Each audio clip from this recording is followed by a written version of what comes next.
So this is painting that I did in 2004, and I used to sell these cards, like this one here.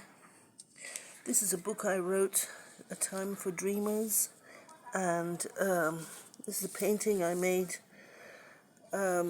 which I sold in a gallery, but not for very much.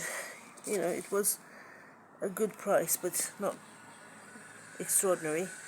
And this is one of my cards, and this is another painting.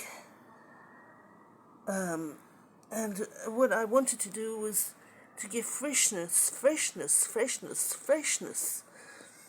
This is the book I wrote, A Time for Dreamers, that you can find on Kindle, Amazon Kindle, and there's a PDF, and if you look under my name you can find various other writings.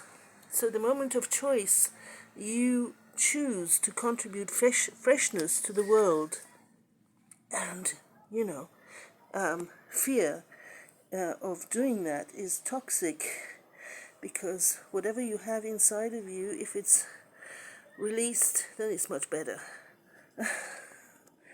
for you and everybody.